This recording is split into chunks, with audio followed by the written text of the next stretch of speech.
Ang TNT Tropang Giga ngayon ay gusto nang sumabay dito sa Meralco Bolts at manalo na rin ang kampyonato. At ang isa nilang nakikita posibilidad dyan ay pumunta sa isang 3-team trade o pumasok sa isang 3-team trade kasama itong Northport Batang Pier pati na itong Magnolia Chicken Templados. Ang isa nating nakikitang posibilidad dyan ay tignan natin, for example, itong TNT makukuha yung first round pick ng Northport Batang Pier na pang number 5 dito sa darating na draft. Obvious naman kung ba't yan gustong makuha ng TNT. Gusto nila na ma-upgrade yung kanilang roster. Ngayon, ang makukuha naman ng Magnolia Chicken Templados ay itong si Poy Eram. At samantala naman itong Northport Batang Pier makakakuha ng mga players mula dito sa Magnolia Chicken Templados. Baka ito si Jackson Corpus, si Rom De La Rosa, at si Jerica Hanmisi. Medyo hindi pa maliwanag kung si Eram talaga mapupunta sa Magnolia. Ang problema kasi si Brandon Rosser merong ACL injury. So baka maging hesitant itong TNT napakawalan si Eram. Kung sakaling hindi makuha itong si Poy Eram, baka ang mapunta sa Magnolia ay itong si Barkley Ebonia at si Glenn Cobuntin.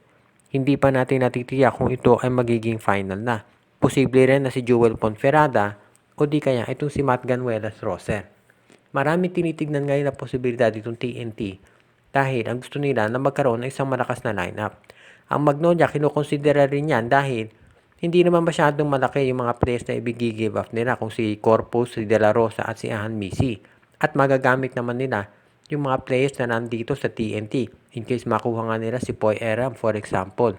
So ito ang isang posibilidad na kinukonsidera ngayon ni Coach Chito Victolero.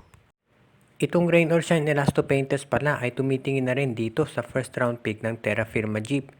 Usually ang binigbibigyan ng Terra Firma itong SMC. Pero ito raw Rain or Shine ngayon kinukonsidera nila kung mag-o-offer para dito.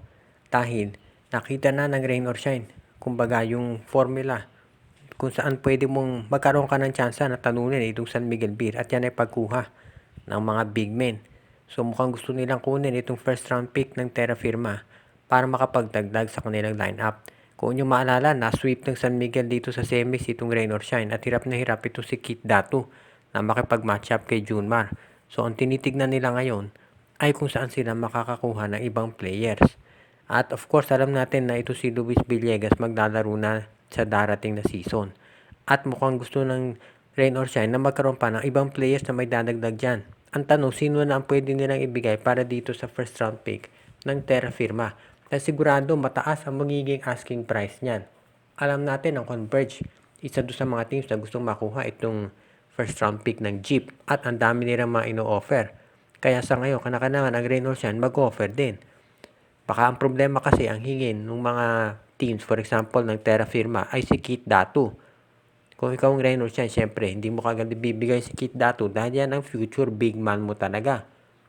Kung si Bob Belga naman, parang kulang dahil si Bob Belga, maganda nilaro niya ng semis pero matanda na ito at hindi na siya worth na isang first round pick. So baka kombinasyon ng players ang kinakailangan ibigay ng Rain or Shine para ito ay tanggapin ng Terra Firma.